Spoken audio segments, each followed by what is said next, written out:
Salam planter Indonesia. Kali ini kita akan membicarakan tentang seperti apa gambut Anda. Gambut merupakan sebuah lahan yang tersusun dari bahan organik, di mana secara teoritis adalah bahwa memiliki tumpukan bahan organik yang ketinggiannya atau kedalamannya adalah lebih daripada 50 cm. Kurang dari 50 cm dinamakan rawa. Kali ini kita akan membicarakan gambut yang kedalamannya adalah lebih dari 50 cm.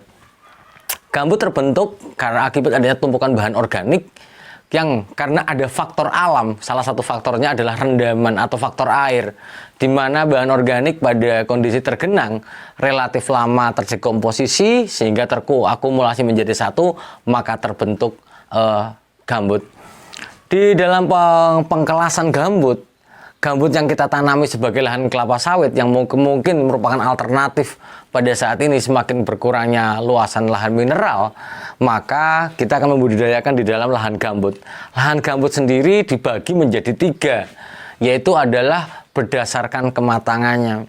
Di mana berdasarkan kematangannya ini dibagi menjadi 3, yaitu adalah gambut mentah atau fibris, gambut sedang adalah hemis, dan gambut yang sudah matang yang disebut adalah sapris. Jadi fibris, hemis, dan sapris. Kita akan bahas satu persatu. Tapi sebelumnya ada juga penggolongan gambut berdasarkan faktor hujannya. Ada ombrogen dan faktor dari pembentukannya ada ombrogen yang terpengaruh karena curah hujan, dan topogen karena adalah topografi yang bawahnya yang relatif cenderung tidak tergenang secara permanen. Kali ini kita akan membahas tentang kematangan gambut, karena kematangan gambut akan berpengaruh terhadap kesuburan gambut itu sendiri. Dengan misalnya kita akan bahas yang pertama adalah fibris dulu. Fibris gambut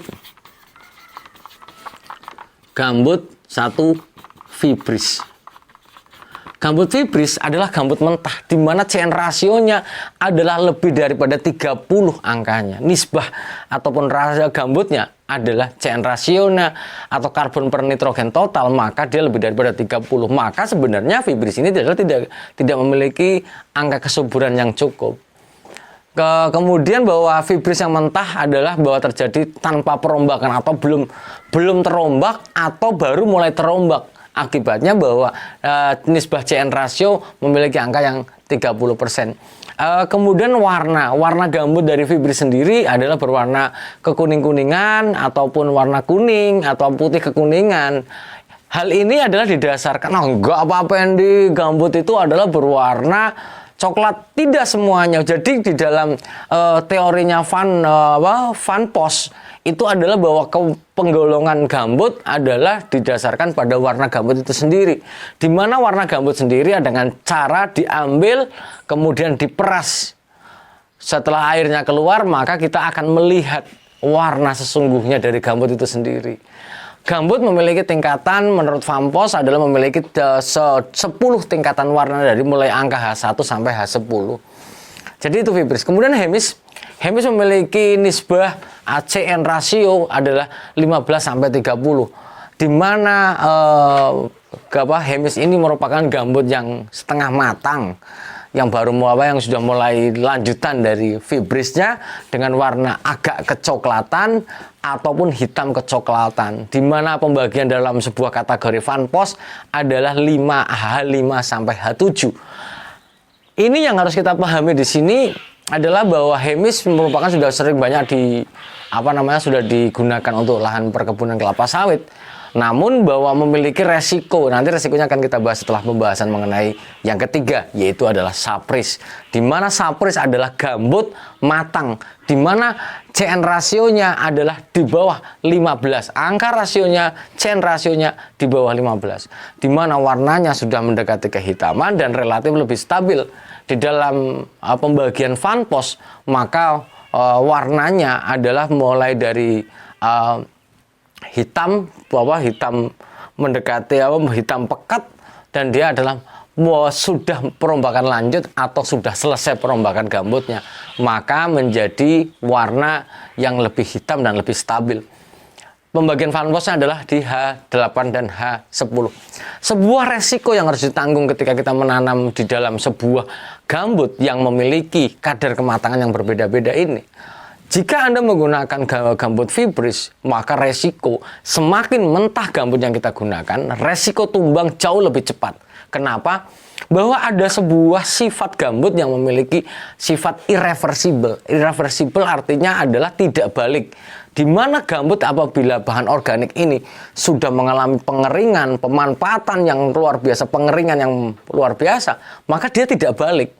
Apalagi di gambut yang mentah, ketika perombakan dia akan mudah turun atau subsiden, sehingga menyebabkan kelapa sawit menjadi apa yang bahasa Jawanya itu adalah nangkring. Misalnya kita ini ada dua, ini ada hemis dan yang ketiga adalah sapris.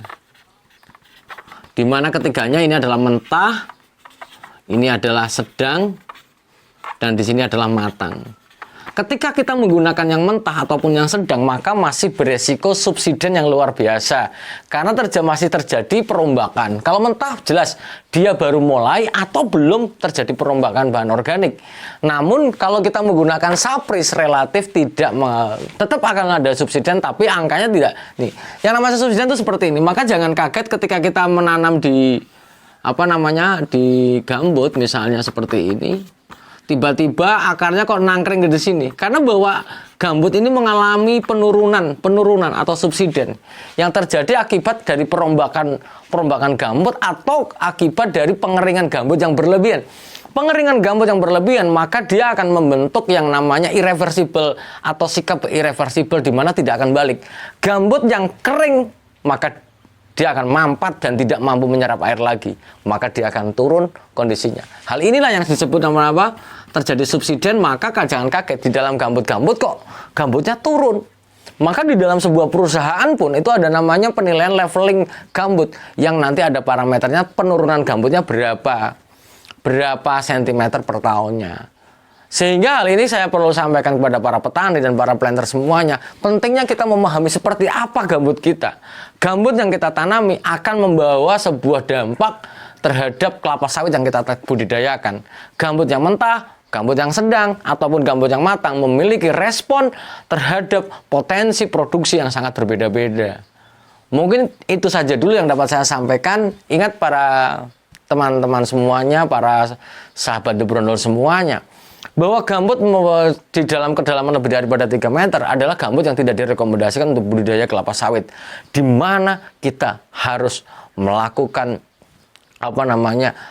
penghutanan kembali di daerah gambut itu sendiri. Kita kembalikan ke sistem alamnya. Jangan kita gunakan untuk penanaman penanaman kelapa sawit, karena bahwa gambut itu tidak layak ditanam lebih daripada ini, ataupun di daerah konservasi, kemudian ataupun intinya adalah menjaga gambut dalam kelestariannya. Terima kasih dan salam bahagia selalu sahabat The Brondol semuanya. Salam planter Indonesia.